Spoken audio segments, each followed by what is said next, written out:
못 백성이 우레와 번개와 나팔 소리와 산의 연기를 본지라 그들이 볼 때 떨며 멀리 서서 모세에게 이르되 당신이 우리에게 말씀하소서 우리가 들으리이다. 하나님이 우리에게 말씀하시지 말게 하옵소서. 우리가 죽을까 하나이다. 모세가 백성에게 이르되 두려워하지 말라. 하나님의 임하심은 너희를 시험하고 너희로 경외하여 범죄하지 않게 하려 하심이니라. 백성은 멀리 서 있고 모세는 하나님이 계신 흑암으로 가까이 가니라. 아멘. 지난 주간에 우리가 함께 묵상한 시편 말씀 중에 이런 구절이 있었어요. 나는 가난하고 궁핍하오니 하나님이여 속히 내게 임하소서. 주는 나의 도움이시오 나를 건지시는 이시오니 여호와여 지체하지 마소서. 시편 70편 5절 말씀인데 다윗의 시입니다. 다윗이 지은 거예요. 하나님께서 임재하셔서 도우시길, 건지시길 구하는 기도입니다. 다윗은 말해요. 속히 내게 임하소서. 여호와여 지체하지 마소서. 시편을 읽다 보면 이렇게 하나님의 임재를 구하는 시를 또 기도를 많이 볼 수 있습니다. 그만큼 우리 인생에 괴로운 일도 많다는 뜻이겠죠? 사실 아빠는 그래서 시편이 좋아요. 시편은 솔직합니다. 쉴만한 물가로 인도하시는 하나님을 찬양하면서도 동시에 사망의 음침한 골짜기를 지날 때가 있음을 부인하지 않아요. 우리가 살아가다 보면 하나님께서 우리를 인도하셔서 쉴만한 물가에 있는 것처럼 푸른 초장에 있는 것처럼 느낄 때도 있지만 인생에는 고비들이 있어서 굉장히 힘들고 어려운 시간들도 있다는 거죠. 근데 시편은 그 모든 것들을 인정하고 그때마다 하나님 앞에 찬양하거나 기도로 나아갑니다. 삶의 고난이 닥치면 시인들은 노래해요. 하나님이 일어나시길, 하나님이 돌아오시길, 하나님이 임하셔서 악을 물리치고 선한 자들을 구원하시길 기도합니다. 오늘 우리 믿는 사람들에게도 하나님의 임재는 아주 중요한 기도 제목입니다. 찬양의 제목이에요. 예배 때마다 그래서 우리가 하나님이 임재하시길 간구하는 거죠. 그런데 오늘 본문의 이스라엘 백성들은 그렇게 우리가 하나님의 임재를 구하는 것, 또 시편에서 다윗이 노래하는 것처럼 하나님이 임하셔서 우리를 구원해 주십시오 하는 그런 모습과는 좀 다른 모습을 보여줍니다. 하나님의 인도로 시내산 앞에 도착해서 장막을 치고 하나님은 모세를 먼저 부르셔요. 그래서 모세에게 말씀을 전하십니다. 어떤 말씀이냐면 내려가서 이스라엘 백성들을 내가 만날 텐데 그들이 성결하게 되도록 옷을 빨고 준비시켜라 이렇게 말씀을 하십니다. 그래서 첫째 날과 둘째 날에는 이스라엘 백성들이 준비하고 셋째 날 하나님이 임하시는 거예요. 그런데 이스라엘 백성들은 하나님이 임재하시는 그 시점에서 이렇게 반응합니다. 우레와 번개와 빽빽한 구름이 산 위에 있고 나팔 소리가 매우 크게 들리니 진중에 있는 모든 백성이 다 떨더라. 진중에 있는 모든 백성이 어떻게 했다고요? 다 떨었대요. 오늘 우리가 하나님의 임재를 우리가 좀 전에도 찬양했지만 하나님 이곳에 오셔서 우리의 예배를 받아주십시오 하고 하나님의 임재를 구하는 모습과는 조금 다른 거죠. 사람들이 두려워서 떨었다는 거예요. 오늘 본문에도 나오지만 가까이 가려 하질 않아요. 그리고 심지어는 하나님께서 직접 자신들에게 말씀하시는 것도 두려워합니다. 그래서 모세에게 부탁하는 거예요. 하나님이 우리에게 직접 말씀하시지 않게 하여 주시옵소서. 그리고 당신이 대신 듣고 우리에게 전해달라. 이렇게 얘기하는 거예요. 부탁하는 거예요. 어떻게 된 걸까요? 하나님의 임재는 이렇게 두려워하는 게 마땅한 걸까요? 어쩌면 우리가 오늘 예배를 드리면서 하나님의 임재를 구하는 것은 뭔가 잘못 알고 있기 때문일까요? 오늘은 이 질문에 대한 답을 좀 찾아보려고 합니다. 하나님의 임재, 그 앞에서 우리는 어떤 자세를 가져야 할까 한번 생각해 보려고 해요. 이스라엘 백성들이 두려움 속에서 시내산 앞에 섰을 때 하나님이 말씀하십니다. 나는 너를 애굽 땅 종되었던 집에서 인도하여 낸 내 하나님 여호와니라. 먼저 하나님 당신이 누구신지 그리고 이스라엘 백성과 하나님이 어떤 관계인지를 분명히 하신 거예요. 그리고 하나님과 이스라엘 백성의 언약 관계, 그러니까 하나님께서 이스라엘 백성과 언약을 맺으시고 하나님을 섬기면 하나님의 백성으로 삼고 하나님께서 보호하실 것이다 하는 이제 언약을 이제 맺으셔야 되는 거야. 그런데 그 언약 관계에 있어서 아주 기초가 되는 계명들을 선포하시는 거예요. 우리가 알고 있는 거예요. 뭘로? 10계명으로 알고 있는 거예요. 너는 나 외에 다른 신들을 내게 두지 말라. 이렇게 시작되는 10계명, 우리는 이미 공부한 적도 있고 알고 있죠? 10계명은 중요합니까? 중요하지 않습니까? 중요합니다. 왜냐하면 10계명은 하나님이 친히 돌판을 새기실 정도였어요. 다른 모든 계명들이나 아니면 지시나 이런 것들은 모세가 하나님께 듣고 옮겨 적어서 사람들에게 전해줬지만 10계명만큼은 하나님께서 직접 들려주시고 직접 돌판에 새겨서 주실 만큼 중요했다는 거예요. 10계명은 하나님과 이스라엘 백성 사이에 언약을 맺고 그것을 지키기 위해서 하나님께서 이스라엘 백성들에게 부과하신 그런 요구들을 대표한다 이렇게 할 수 있습니다. 그러니까 이스라엘 백성들은 그 10계명을 따를 때만 하나님과 올바른 관계를 계속해 나갈 수 있는 거야. 10계명을 어긴다는 것은 하나님의 관계가 어그러졌다는 증거가 되는 것이죠. 그런데 이 10계명에 대해서 우리가 좀 알아야 될 게 있는데 뭐냐면 이 10계명은 법전은 아닙니다. 우리가 이제 일상생활을 해나가는 데서 지켜야 될 것, 지키지 못할 것, 그리고 지키지 못하면 벌을 받는 법. 그래서 뭐 어떤 사람들은 교도소에도 가고 뭐 이런 일이 벌어지죠. 그런 어떤 법전은 아니에요. 왜냐하면 10계명은 사람이 만든 게 아니기 때문이에요. 법전은 사람이 만들잖아. 사람들이 고민해서 국회에서도 만들고. 그런데 이 10계명은 하나님이 직접 만드신 겁니다. 좀 전에도 얘기했지만 하나님께서 돌판에 직접 새기신 거야. 하나님의 음성으로 백성들에게 직접 들려주신 거야. 그렇기 때문에 사람이 만든 법전은 아니야. 또 원래 이 법전이라는 거에는요, 각 항목마다 그것을 어기면 뭐가 따라오죠? 벌칙이 따라와요. 벌을 받아야 되는 거야. 근데 10계명에는 그 벌이 없습니다. 벌에 대한 다른 규정들이 없어요. 두 번째 계명과 다섯 번째 계명에 벌과 관련된 그런 것들이 나오는 것처럼 보이지만 사실 그거는 형벌이라고 보기보다는 하나님께서 내리신 10계명을 잘 지킬 수 있도록 사람들에게 동기를 부여해 주는 것이다. 이렇게 보는 게 맞아요. 조금 더 나가서 생각해 보면 만약에 사람들이 만든 법전이라면 마지막 10번째 계명은 나올 수 없었을 거야. 마지막 10번째 계명은 뭐냐면 탐심을 갖지 말라는 거거든. 사람 마음속에 탐심, 욕심이 있다는 걸 어떻게 알아서 그거를 적발해내고 벌을 줄 수가 있겠어. 그지? 그 탐심이라는 것들을 담고 있다는 거, 탐심을 갖지 말라. 이렇게 하나님께서 말씀하시는 것만으로 봐도 이 법전은 아닙니다. 그렇다면 10계명은 뭘까요? 10계명은 관계에 관한 거야. 관계. 이스라엘 백성과 하나님과의 관계를 이어가도록 만들어주는 것이 바로 10계명입니다. 이스라엘은 자신들을 구원하신 하나님을 온 마음 다해서 섬겨야 했어요. 오직 하나님만 사랑하고 하나님만 경배해야 했습니다. 나아가 하나님 나라의 백성으로 걸맞는 사회적 행동도 할 수 있어야 되는 거예요. 생명을 존중하고 하나님께서 지으신 것들, 특별히 하나님이 지으신 것들 중에서도 하나님께서 지으신 가정들을 보호해야 하는 거야. 그리고 내 것만 좋아하는 것이 아니라 남의 것들도, 나와 하나님의 백성으로 함께 살아가는 내 이웃들의 것들도 존중하고 지킬 수 있어야 되는 거죠. 이런 것들이 10계명에 들어있는 거예요.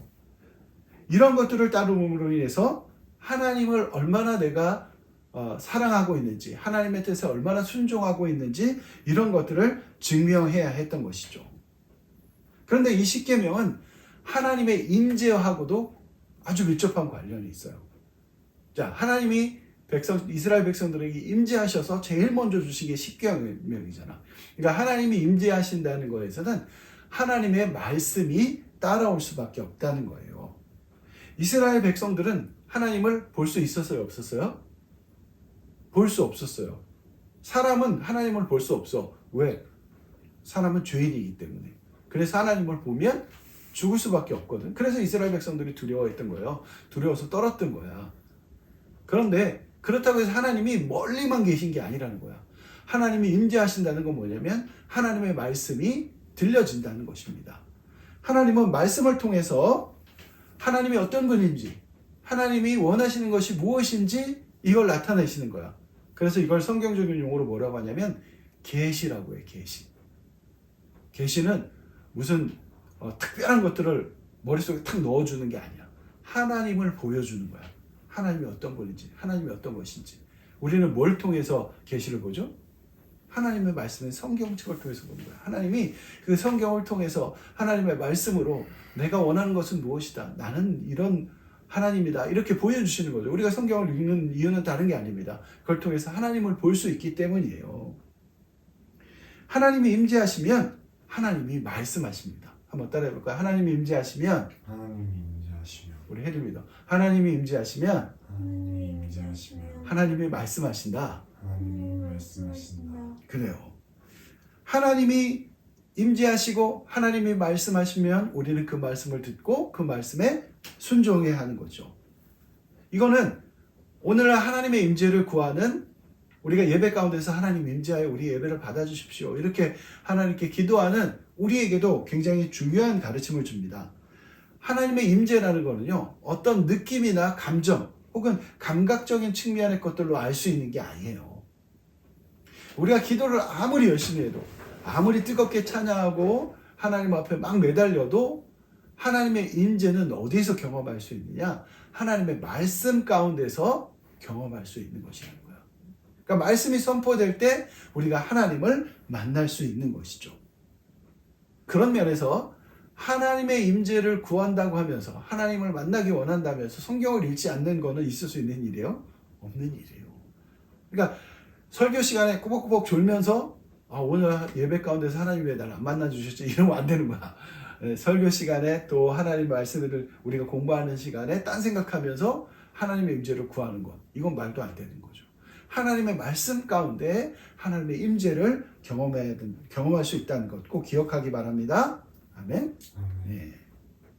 이거는 그런데 꼭 공적인 예배만 해당되는 건 아니에요. 우리 일상 속에서도 마찬가지입니다. 만약 우리가 매일 매순간 하나님의 임재를 경험하면서 살기로 하다. 그러면 우리는 뭘 해야 되냐? 하나님의 말씀을 읽어야 되는 거예요. 성경을 읽어야 되는 거예요. 그리고 하나님의 말씀 듣기를 사모해야 되는 거예요. 그러면 매일 매순간 하나님의 임재를 경험하며 살 수 있는 줄 믿습니다. 아멘. 그런데 이스라엘 백성은 그런 하나님의 말씀 듣기를 두려워해요. 우리 오늘 보면 18절과 19절 한 번만 더 읽어볼까요? 한 목소리로 크게 읽습니다. 시작. 무 백성이 우레와 번개와 나팔소리와 산의 연기를 보니라. 그들이 볼 때에 떨며 멀리 서서 모세에게 이르되 당신이 우리에게 말씀하소서 우리가 들으리이다. 하나님이 우리에게 말씀하시게 하소서 우리가 죽을까 하나이다. 아멘. 여기에 나오는 우레와 번개, 나팔소리와 산의 연기 이런 것들은요 하나님의 거룩하심을 나타내기 위한 표현이라고 생각하면 돼요.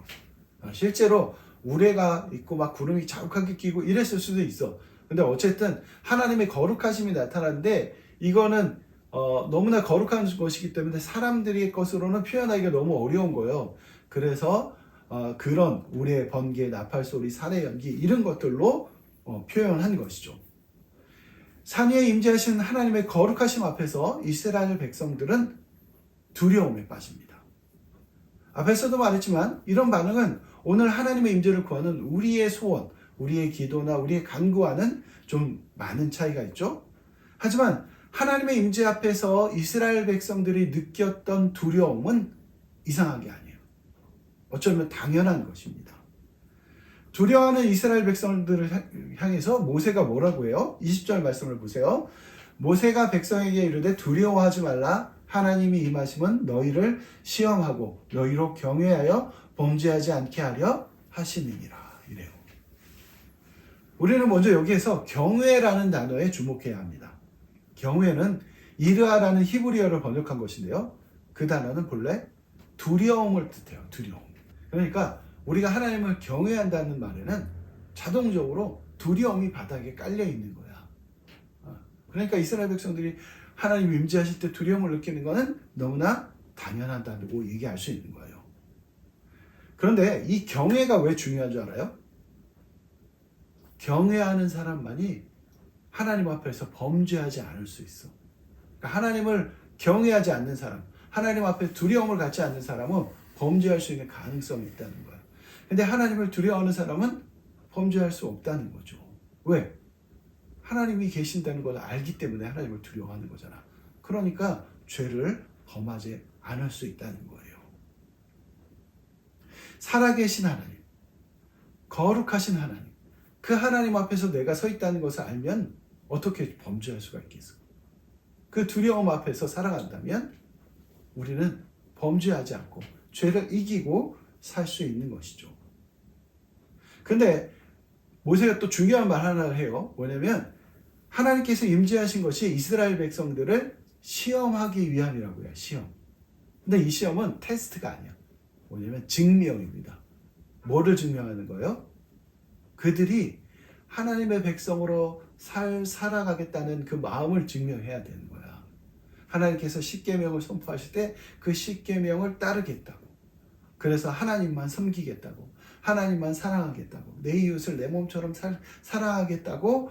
이렇게 하나님 앞에서 이런 삶을 증명하도록 하나님께서 임하신다는 거예요. 하나님이 임하셔서 하나님을 경외하게 되면 그런 삶을 살 수 있게 된다는 것이죠. 그러니까 어떤 사람이 증명할 수 있는 거예요? 하나님을 경외하는 사람이 증명할 수 있는 거야.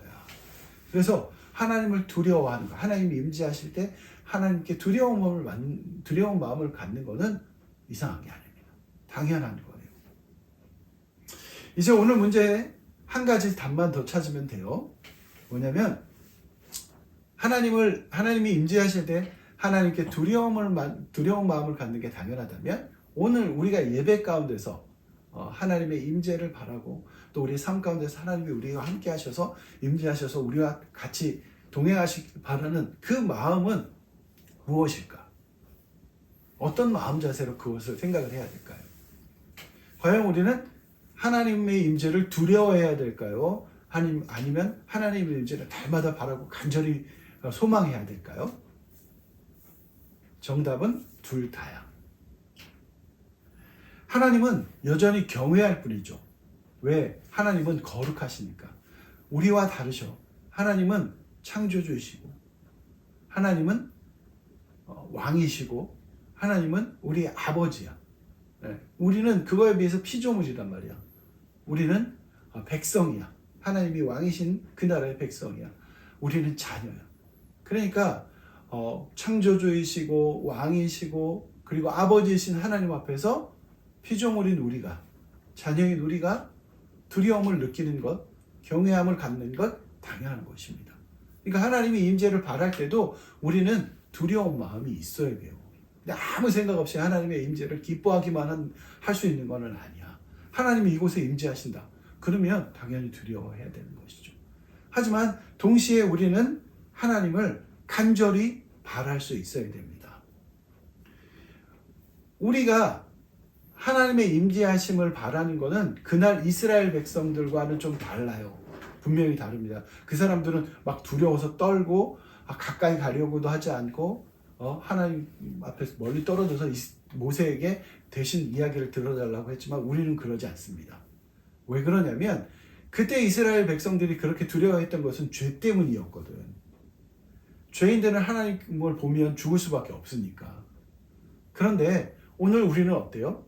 오늘 우리는 예수님을 우리의 구주로 모시는 사람들입니다. 예수님의 십자가 능력과 부활의 능력을 우리는 믿는 사람들이죠. 우리가 예수님을 믿었을 때, 우리가 예수님을 우리 마음의 구주로, 인생의 구주로 영접했을 때 우리의 모든 죄의 문제가 사라진 거예요. 예수님의 의가 우리의 의가 된 거야. 그래서 하나님 앞에 의롭다 여기심을 받는 존재가 된 거죠. 그러니까 우리는 죽을까 두려워서 떨지는 않는 거야. 물론 우리도 삶 속에서 죄를 짓습니다.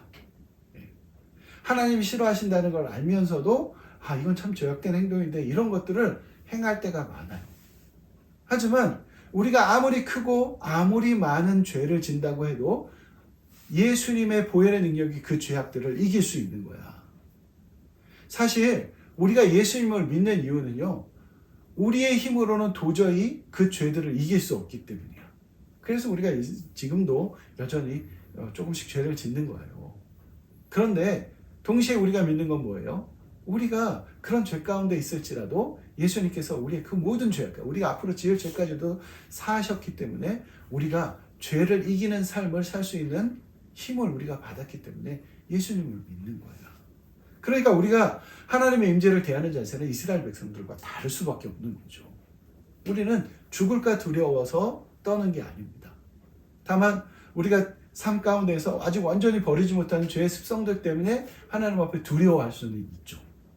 그런데 우리가 하나님을 두려워하는 것은 아까 아빠가 말했지만 하나님이 우리의 창조주시니까, 하나님이 우리의 왕이시니까, 하나님이 우리의 사랑하는 아버지이니까 두려워하는 거예요. 그러니까 우리의 두려움에는 이스라엘 백성들과 조금 다른 게 있는데 뭐냐면 사랑을 기반으로 한 두려움이야. 우리의 경우에는 너무나 하나님을 사랑하기 때문에, 하나님의 은혜가 너무나 감사하기 때문에 그 앞에서 하나님의 은혜에 합당한 삶을 살지 못해서 죄송한 마음을 가지고 두려운 마음을 갖는 것이죠. 그래서 경외하는 거야. 그러니까 우리의 경우에는 사랑과 두려움이 함께 섞여 있다. 이렇게 볼 수 있는 것이죠. 사랑하는 만큼 경외한다. 이 말이 맞는 것 같아요. 그러니까 우리가 하나님의 임재를 간절히 바라는 건 하나님을 너무나 사랑하기 때문이야. 하나님의 은혜가 너무나 필요하기 때문이죠. 하나님이 임하셔서, 다윗이 처음에 우리가 나눴던 시편 말씀처럼 임하셔서 우리를 구원하시기가 간절히 바라는 거야. 왜? 우리 삶의 자리에서 우리가 여전히 좀 무너진 삶을 살거든. 그러면 하나님이 임하셔서 그것들을 회복시키실 것이기 때문에, 하나님이 우리의 삶 속에 와서 우리와 동행하실 때 우리가 그런 죄악들을 이길 수 있기 때문에 우리가 하나님의 임재를 간절히 바라는 거죠. 두렵지만 하나님의 임재를 바라는 거야. 그래서 우리가 바라는 임재, 하나님 우리가 가지고 있는 경외의 두려움에는 한 가지 법칙이 있습니다. 이거 꼭 알아야 돼요. 왜냐면 그 두려움이라는 거는, 우리가 갖는 두려움은요, 하나님이 가까이 오실 때가 아니라 하나님께로부터 멀어질 때 커져. 이스라엘 백성들은 하나님이 가까이 오시니까 두려워했잖아. 그런데 우리는 하나님이 멀어지시면 두려움이 커지는 거야. 하나님이 오히려 가까이 오시면 두려움이 사라집니다. 우리가 삶 속에서 하나님의 임재를 볼 수 없어. 그래서 모든 삶의 문제들을 내가 해결하려고 막 하다 보면 두려움이 커지는 거예요. 근데 하나님이 오셔서 우리 안에 거하시고 우리가 동행하신다는 걸 느끼면 어떻게 될까요? 두려움이 사라지는 거예요. 하나님의 뜻대로 사니까 두려울 게 없는 거야. 어떤 사람들은 하나님의 임재를 너무나 즐거운 것으로 생각하고 간절히 바랍니다. 하나님이 오셔서 내 모든 문제들을 다 끝장내실 거다, 이렇게 생각하는 거죠. 성경에서도 모든 얼굴에 눈물을 씻기실 것이라고 했으니까 아주 틀린 건 아니에요. 하지만 하나님의 임재는 그렇게 마냥 기쁘기만 한 것은 아닙니다. 여전히 죄 가운데 살아가는 우리는 하나님의 임재 앞에서 두려워할 줄도 알아야 돼요. 경외라는 말, 이 자체가 두려움을 포함하고 있다는 걸 우리가 잊으면 안 돼. 하지만 모세가 말했던 것처럼 하나님의 임재를 두려워할 필요는 없습니다. 하나님이 임재하시면 우리 가운데 우리 삶의 변화가 일어나는 거야. 우리가 하나님을 경외하고 살 때 범죄하지 않을 수 있다고 했잖아. 그러니까 하나님의 뜻대로 살면서 하나님 나라에 합당한 백성, 하나님께서 약속하신 땅에 들어갈 수 있는 그런 자격을 갖추는 삶을 살 수 있다는 거예요. 무엇보다 하나님의 임재는 우리에게 평안을 선사합니다. 평안은 단지 그냥 편안한 마음을 가지고 사는 거가 아니에요. 성경에서 평안은 뭐냐면 관계가 회복되는 거야. 그러니까 하나님과의 어그러진 관계가 회복돼서 하나님과 화목하게 되는 것, 그것을 평안이라고 말합니다. 성경에서. 그러니까 하나님의 임재하시면 우리의 마음이 온전한 평안을 얻을 수 있고, 그래서 하나님께서 우리에게 주신 하나님 나라를 이 땅 위에서도 누릴 수 있는 거야. 그러니까 우리가 하나님의 임재 가운데서 행복할 수 있는 것이죠. 하나님의 임재하시면 우리가 마음과 정성을 다해서 하나님을 사랑할 수 있고 내 이웃을 내 몸처럼 사랑할 수 있는 거예요. 그래서 우리가 하나님의 임재를 그렇게 간절히 구하는 거죠. 더불어 시내산 앞에서 이스라엘 백성들은 멀리 서 있었고 모세만 하나님 앞으로 가까이 갔죠. 이제 우리는 하나님의 임재 안으로 깊이 들어갈 수 있습니다. 예수님의 능력으로, 예수님의 의를 힘입어서 하나님 앞에 가까이 가는 거죠. 그러니까 우리가 날마다 하나님의 임재를 구하는 것은 다른 게 아니야. 하나님 안에서 평안을 느낄 수 있기 때문이요. 하나님 안에서 행복을 느낄 수 있기 때문이고 하나님의 능력으로 이 세상에서 정말 멋진 크리스찬으로 살 수 있기 때문인 줄 믿습니다. 바라기는 우리 혜림이가, 우리 유신이가, 엄마와 아빠가 하나님의 임재를 날마다 경험하며 그 임재 안에서 승리하는 삶 살길 간절히 소원합니다. 아멘.